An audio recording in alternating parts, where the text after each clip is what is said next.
सत्यराम दादू दयाल जी महाराज विनती के अंक का निरूपण कर रहे हैं। इसका निरूपण करते हुए दयाल महाराज कहते हैं, पलक माई प्रगटे सही जे जन करे पुकार, दीन दुखी तब देख कर अति आतुति बार। दयाल महाराज कहते हैं कि पलक माई प्रगटे सही जे जन करे पुकार। यदि परमात्मा को सच्चे मन से आर्त भाव से यदि पुकारा जाए तो वो 1 मिनट के अंदर ही प्रकट हो जाते हैं। पलक माया प्रगटे से जय जन करे पुकार, दीन दुखी तब देखकर अति आतुति बार। दीन को देख करके, दुखी को देख करके परमात्मा उसका बचाव करने के लिए, उसकी सहायता करने के लिए आतुर रहते हैं महाराज। ज़्यादा क्या बतावें महाराज। द्रौपदी का उदाहरण है कि जब तक वो दूसरों से आशा करती रही, अपने 5 पतियों से आशा करती रही, भीष्म पितामह से आशा करती रही, द्रोणाचार्य से आशा करती रही, और जब ये कोई भी उसकी सहायता नहीं कर पाए तो अंत में जब उसने परमात्मा को पुकारा तो महाराज वो वस्त्रावतार के रूप में प्रकट हो गए। कहते हैं कि गजराज और ग्राह के आपस में युद्ध हुआ और गजराज ने जब तक उसका अपना बल था जब तक तो लगाता रहा, पर जब वो निर्बल हो गया, जब उसको मालूम पड़ा कि अब मेरी पार पड़ने वाली नहीं है और उसने परमात्मा को पुकारा तो महाराज परमात्मा प्रकट हो गए। तो वही बात कह रहे हैं दयाल महाराज कि पलक माई प्रगटे सही जय जन करे पुकार, दीन दुखी तब देखकर अति आतुति बार। हमारी पुकार के अंदर दम होना चाहिए, हमारी पुकार के अंदर सच्ची भावना होनी चाहिए तो परमात्मा प्रकट हो जाते हैं। और करें दयाल महाराज, आगे पीछे संग रहे आप उठाए भार, साध दुखी तब हरि दुखी ऐसा सिरजनहार। वो परमात्मा सब जगह व्यापक है महाराज। वो हमारे आगे है, वो हमारे पीछे है, वो हमारे साथ में है। आप उठाए भार, भक्त का भार वो उठाता है महाराज। साध दुखी तब हरि दुखी ऐसा सृजनहार। जो साधु दुखी होता है तो परमात्मा भी दुखी होता है महाराज। दादू जी महाराज की वाणी में उदाहरण आता है रामदास जी सेठ का। एक बूंदी में रामदास जी सेठ थे जो व्यापार करते थे महाराज। एक बार वो उगाई करने के लिए गए महाराज तो 2 मन के आसपास अनाज इकट्ठा हो गया। उन्होंने कहा कि इस अनाज को मेरे सिर के ऊपर रख दो। गांव वालों ने कहा कि महाराज हम ही पहुंचा देंगे। उन्होंने कहा नहीं, मेरे सिर पर रख दो। उन्होंने उसके सिर पर रख दिया। थोड़ी दूर गए तो उनको बोझ लगने लगा। रामदास जी को भक्त थे वो परमात्मा के। उन्होंने सोचा कि यदि कोई आदमी मिल जाता तो बढ़िया रहता। उनकी पुकार सुन करके परमात्मा ने, या स्वयं ही परमात्मा जो है एक आदमी के रूप में प्रकट हुए और उनसे बोझ ले लिया महाराज और उनके घर पर पहुंचा दिया। उन्होंने सोचा कि मतलब ये कौन आदमी था जो मैं नाम भी नहीं जानता था। मैंने उसको अनाज की पोटली दे भी दी, पता नहीं कहीं लेकर चला नहीं जाए। चलो अस्तु। उन्होंने कहा जैसे परमात्मा की इच्छा होगी वैसे होगी। अब आज तो मैं थक गया हूँ, घर पर इतने गर्म पानी मिल जाए, गरम गरम कड्डी फुलके मिल जाए तो बहुत अच्छी बात रहे। तो परमात्मा तो अंतर्यामी है, भक्त की सारी बात समझ गए। वहाँ ले जा करके पोट रख दी घर पर और कह दिया कि गर्म पानी रख देना और कड्डी फुलके बना लेना। रामदास जी घर पर गए, जाके पूछा भाई कोई आदमी आया था अनाज दे करके।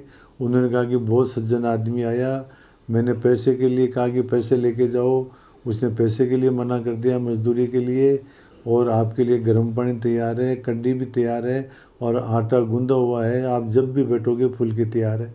उन्होंने कहा कि मैंने तो ये कहा ही नहीं था, कि उसी ने ही कहा था मेरे को। तो तब जा कर के रामदास जी को मालूम पड़ा कि परमात्मा स्वयं ही जो है मेरा बोझ उठाया, मेरी सहायता करी। तो वही बात दयाल महाराज कहते हैं कि भक्तों की सहायता करने के लिए परमात्मा हमेशा तैयार रहते हैं। वही बात कहते हैं, आगे पीछे संग रहे आप उठाए भार, साध दुखी तब हरि दुखी ऐसा सिरजनहार। और कहते हैं सेवक की रक्षा करे, सेवक की प्रतिपाल, सेवक की बाहर चढ़े, श्री दादू दीन दयाल। वो परमात्मा सेवक की रक्षा करता है, उसकी प्रतिपालना करता है, उसकी पक्ष बोलता है। इस प्रकार का है परमात्मा देव। मेड़ता के राजा थे महाराज जयमल जी। उनका नियम था कि मतलब वो 2-3 घंटे बैठ करके परमात्मा का भजन करते थे, कृष्ण भगवान का। पास में कोई राजा था, उसको मालूम पड़ गया इस बात का कि राजा ने इस प्रकार की ढूंढी पिटवा रखी है कि मेरे भजन ध्यान करते समय बीच में कोई भी नहीं आवे, यदि कोई आएगा तो उसका सिर काट दिया जाएगा। तो पास वाले राजा ने सोचा कि उस समय हमला करेंगे तो हम जो है मेड़ता को जीत लेंगे। मंडोर का राजा बताया पास में, उन्होंने उनके ऊपर चढ़ाई कर दी। परमात्मा ने सोचा कि ये तो मेरे भक्ति में बैठा हुआ है, तो परमात्मा ने जयमल का रूप धारण करके घोड़ी पर बैठ करके और युद्ध में चले गए लड़ने के लिए और सबको परास्त कर दिया। वापस आए महाराज, घोड़ी को बांध दी। इधर से इनकी जब पूजा पूरी हुई जयमल जी की, तो इन्होंने कहा साहब चलो घोड़ी के ऊपर जीन करो और चलो लड़ने के लिए चलते हैं। तो कहते हैं महाराज अभी अभी तो जो है आप जीत के आए ही हो। माता ने कहा बीच में आकर के कि बेटा मंडोर के राजा ने आक्रमण कर दिया है। उन्होंने कहा माता जी जाओ आप, तो जिसका राज्य है वो रक्षा करेगा। तो मंडोर के राजा कहता है कि आपका वो सैनिक कौन है? बहुत अच्छी छवि थी उसकी, बहुत अच्छे तरह सिद्ध किया, उसको बताओ। उसने कहा कि कोई छवि नहीं महाराज, कोई सैनिक नहीं, परमात्मा स्वयं ही मेरा रूप धारण करके और युद्ध के अंदर आ गए थे महाराज। वही बात कहते हैं कि सेवक की रक्षा करे, सेवक की प्रतिपाल, सेवक की बाहर चढ़े, दादू दीन दयाल। वो परमात्मा सेवक की रक्षा करता है, उनकी प्रतिपालना करता है, उनके पक्ष में बोलता है महाराज। और कह रहे हैं दयाल महाराज, तन मन निर्मल आत्मा सबका वो की होय, दादू विषय विकार की बात न बूझे कोई। दयाल महाराज कहते हैं कि तन मन और बुद्धि सबकी निर्मल हुए। हमारी जो तन के जो 3 दोष है ना महाराज, चोरी, हिंसा, व्यभिचार, ये कोई नहीं करे।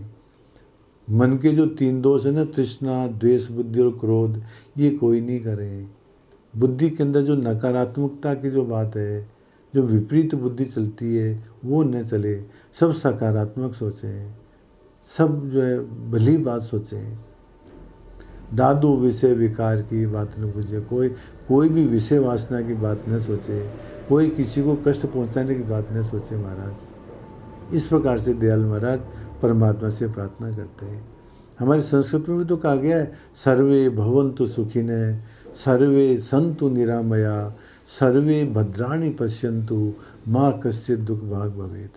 सभी सुखी हो जाए, सभी निरोग रहें, सभी अच्छा सोचें, कोई किसी का बुरा न सोचे महाराज। इस प्रकार से दादू दयाल जी महाराज इस विनती के अंक के अंदर बताते हैं कि यदि भक्त यदि पुकार करता है तो परमात्मा एक पल के अंदर ही प्रकट हो जाता है। परमात्मा भक्तों के आगे पीछे और साथ रहते हैं, उनका जो कष्ट दूर करते हैं। परमात्मा सेवक की रक्षा करता है, उनकी प्रतिपालना करता है, उनके पक्ष में बोलता है और सभी सुखी रहें, सभी स्वस्थ रहें, सभी प्रसन्न रहें। ये बात दाऊद दयाल जी महाराज इन साखियों में कहते हैं। सत्य राम।